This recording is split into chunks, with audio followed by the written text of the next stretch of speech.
ሰላም ወንድሜ ስላገኘው በጣም ደስ ብሎኛል። ውስጥ ቅዳሴ ላይ ስትቀድስ ነበርና በጣም ነው ደስ የሚለው ድምጽና እስኪ ማን ልበል ስምህን አስተዋውቀኝ እባክህ።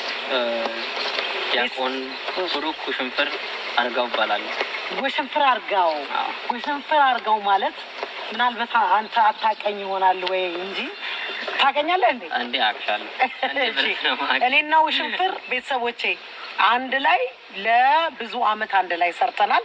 አንደኛ በብሔራዊ ቲያትር፣ ሁለተኛ ደግሞ በማዕከላዊ ድሮ ክብር ዘበኛ በኋላ ማዕከላዊ በሚባለው ገና ዘፈን ሀብዬ ስጀምር አብረን አንድ ክፍል ነበረ የምንሰራው እና አሁን እሱ አሜሪካን ሀገር ከመጣ በኋላ ነው ይሄ ልጅ የተወለደው።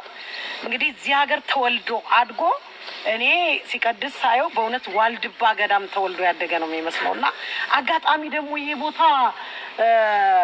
አባ ሳሙኤል ገዳም አባ ሳሙኤል ዘዋልድባ ገዳም ይባላል። በሰሜን አሜሪካ የሚገኝ አባ ሳሙኤል ዘዋልድባ ገዳም ነው እና እዚህ ቦታ የዩኒቨርሲቲ ሁለተኛ አመት ተማሪ ናት። እንደዛ ሲባል ሰማሁና አሁን ትምህርት ቤት ስለተዘጋ ለሱባኤ እዚህ ገብተህ ነው። በጣም እግዚአብሔር ጸሎትን ይቀበልልን። በእውነት በጣም ደስ ብሎኛል። ሁለት ልጆች አሉት ውሽንፍር። ሁለቱም እንግዲህ በጣም ጎበዝ ዲያቆናት ናቸው የቤተክርስቲያናችን። እንደዚሁም ደግሞ መዝሙርም ይዘምራል። ይኸው እንደምታዩት ደግሞ ክራር ይዞ በጣም ክራሩን ግን እንዴት አጠናኸው? ምክንያቱም ያደግከው እዚህ ነው እና ማን አስተማረ? ማንም አላስተማረኝ። በራስ ጊዜ በራሴ። ኧረ አንተ እግዚአብሔር ይባርክ፣ ጸጋህን ያብዛል። ለምንድን ነው እኔ በእንደዚህ አይነት ወጣቶች በጣም ነው የምኮራው።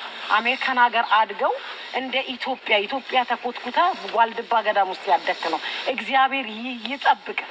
በእውነት ሌላ ትልቅ ደረጃ የቤተ ክርስቲያናችን ትልቅ በእውነት ቅርስና እንትን እንድትሆን አባት እንድትሆን ነው ምኞቴ።